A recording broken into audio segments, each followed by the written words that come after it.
Hello and welcome to my channel Crafting with me, Indiana Jones, and welcome to the Great Spring Fake Bake Challenge hosted by my sweet friends Dawn and Jackie.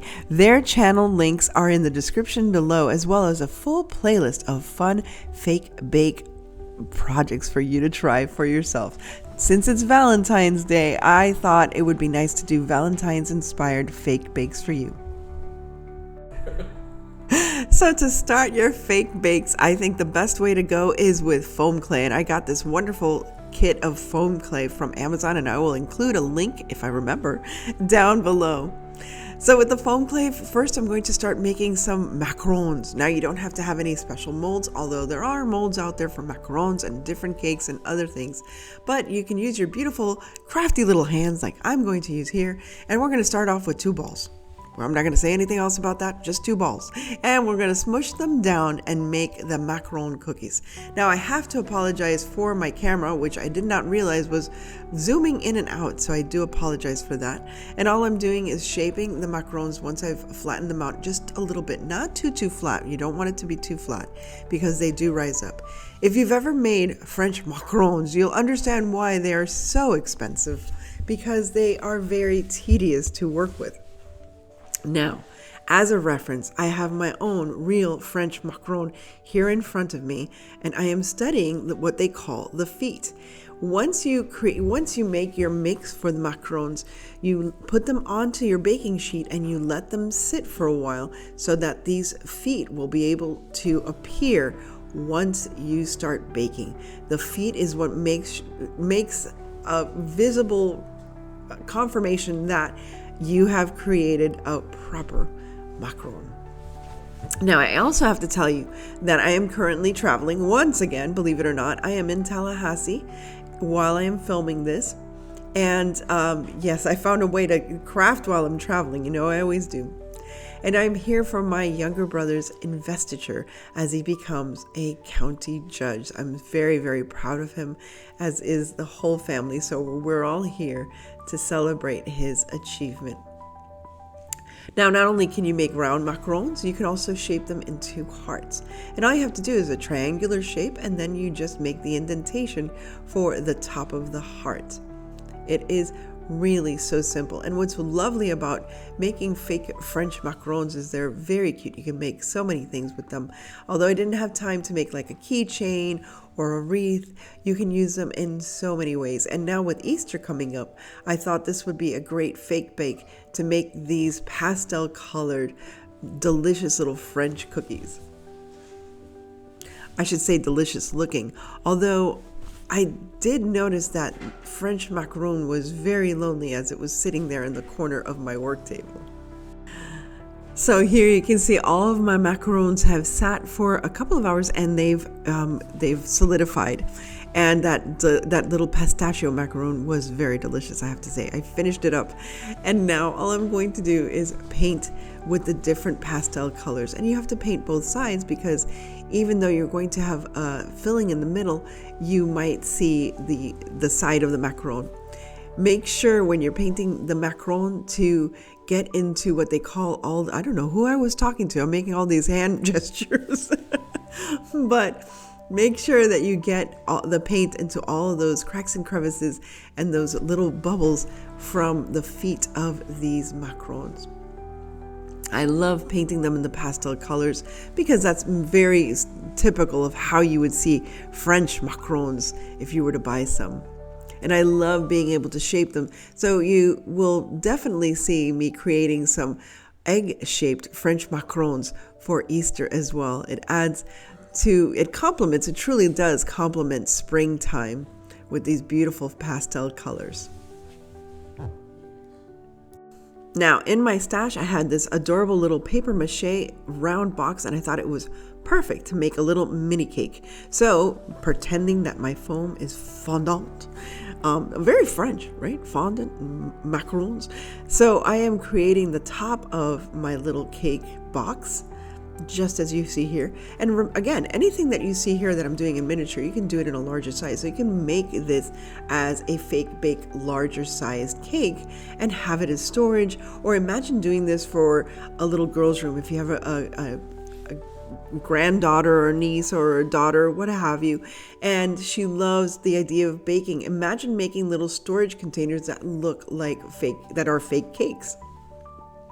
So the one thing I'm going to say here is when you're putting the fondant, fake foam, around the bottom of your cake, just make sure that you leave the top uncovered so that the top of the cake will actually fit in. And once that's done, put it aside to dry so it'll be ready to paint and decorate. Now, I think mini donuts are the cutest little thing, so let's make a mini donut. It's so easy. Again, let's make a round, let's just make a ball of foam. Now, again, you can make them any size you want, but because I'm traveling, I want to economize on the foam clay that I have with me. So here I'm just rounding it out and making a nice little chunky little fake donut. These are so adorable. And again, you can decorate them any way you want. I was thinking it would be cute to make a little cat donut, but honestly, I didn't have the time to really make like little ears and stuff. But still, it'll work out just fine any way you want to decorate this. Now, all you have to do is make a hole in the middle and again, put aside your foam clay to dry. Now, I usually like to leave my foam clay drying overnight, but it pretty much sets up within a few hours that you can paint it. But again, if you don't want it to be indented in any way, the best way to do this is wait for 24 hours. You know what goes with a mini donut? A mini eclair. You can't have a mini donut without a mini eclair. It's the cutest thing. And there you go. All I'm doing is like rolling it up, shaping it out. Actually, you know, if you think about it, it doesn't have to be a mini eclair. It could be a Twinkie. It could be a Twinkie. Why not? It's the same shape. So again, with fake bakes and using foam clay, I think it's the easiest way to get started with fake bakes. And it's so fun, especially if you have some kind of fun, like little birthday party and stuff. The only thing is you have to make sure people don't eat your stuff. They bite into it, because especially the macarons look very convincing, I think, if you make them the exact size as actual macarons. And now here I am making a croissant. Again, very French. We got croissants, eclairs, and we got the fondant, and we got the French macarons. So a little French goes a long way, I guess, when it comes to fake bakes. No, I'm just kidding. It's just those desserts and those foods are so much fun. Again, I had so many ideas I wanted to share with you, but because of time and resources and travel, I am just happy that I can create what I can. With the croissant, what's fun is that you have to take like a little plastic knife and make all those ridges. Now, originally I was just going to flatten out some foam and roll it up as if I was making an actual croissant. But I think this way is so much easier. It's so much faster. And if you want to economize on your foam, you can actually use styrofoam inside of your foam so that, you wouldn't have to use a larger volume of foam.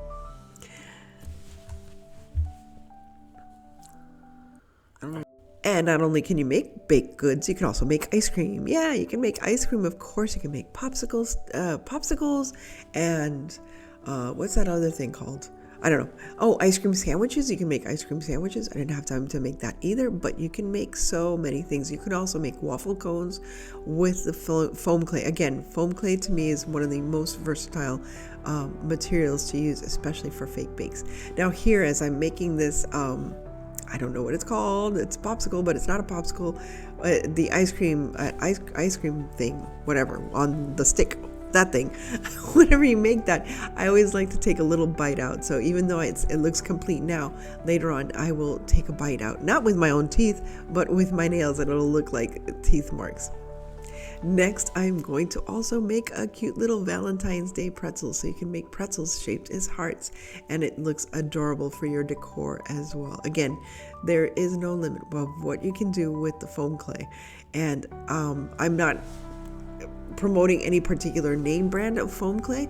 Just know that it is so easy to use and fast and fun. And now that my little fake cake box is ready, because it's nice and hardened and dried, now we can paint it in this beautiful pale pastel pink color. I also forgot to mention you can make great cake pops. There's nothing easier. You're literally rolling the dough or rolling the clay into a ball, and that is your cake pop. And again, I am painting this in this beautiful light pink color. I'm also going to paint the other one in a beautiful little light green color. Perfect for springtime. Imagine a whole bunch of these with little bunny ears. I think these would be so cute to make bunny cake pops for your Easter and spring decor. I should mention that when I am painting all of these fake bakes, I do make a mixture with Mod Podge, and I use gloss Mod Podge simply to make sure that the paint will adhere properly to the foam clay. Also, to give it a bit of a gloss or a shine, as we see it in many of our baked products like pretzels and croissants. As you can see here, as I'm painting the donut, I did make an effort to make that middle part, as you can see that I'm painting here. I'm sorry if I'm off camera, but I made a pale area in the middle of the donut all the way around in the circumference, because as you know, when you fry donuts, you fry one side and then you fry the other, and in the middle there's always that little pale line all throughout. And regardless of whether you're going to ice your donut or not, this is the best way to make a very real looking fake donut. The same is true for an eclair because it follows the same process to bake, not to bake, but to fry the eclair, and it has that middle part as well. You can also say that you can use the same idea from the eclair to make some really real looking corn dogs. With the croissant, I'm using this beautiful golden brown color just to make it look like a croissant, and I am going to use a dry brush method with a darker brown color just to make it look like it's toasted on the top of the croissant, as you've probably seen. The same thing goes for the pretzel. I'm using a golden brown color. I don't like the way the pretzel came out as much as I do the croissant and the other items. I still have to figure out the right coloring of the brown with a touch of gold. Now for the finishing touches. Now you can use any kind of caulking. I'm using the caulking that you see right here. Just make sure that it's flexible and that it's white and that it dries quickly. This one dries within an hour. I think the one from the Dollar Tree, it takes at least 6 hours to dry to paintable dryness, I guess you want to call it. So for my embellishments, I'm going to use these little flowers that I actually found at Hobby Lobby, and I thought they looked so pretty. They look like little sugar flowers because they're these beautiful pastel colors. So I decided that's how I'm going to decorate not only my little fake mini cake, but also my macarons.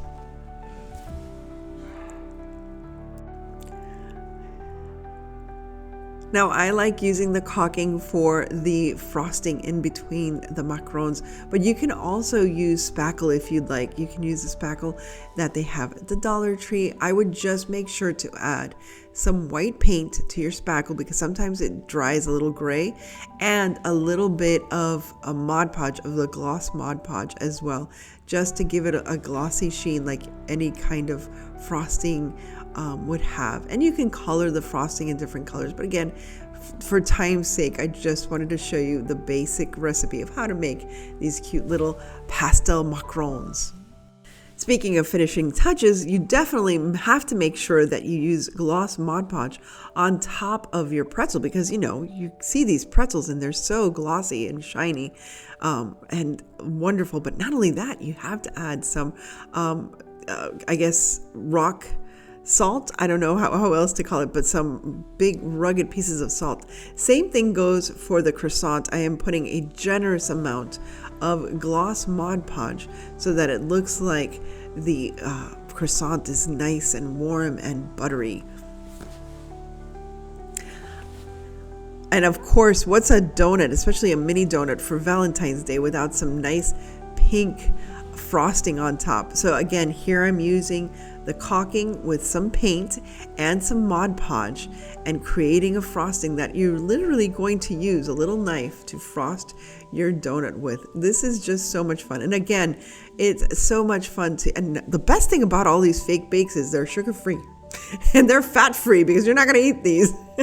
And for this little donut, I also used the salt to make it look like shimmering sugar on top, since I didn't have any sprinkles per se. Again, I'm using the same recipe with a chocolate-colored paint,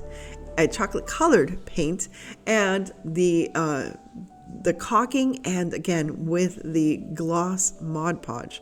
So it really does look like thick, delicious chocolate icing right on top of that eclair. Now let's take a final look at all of the creations that I made today.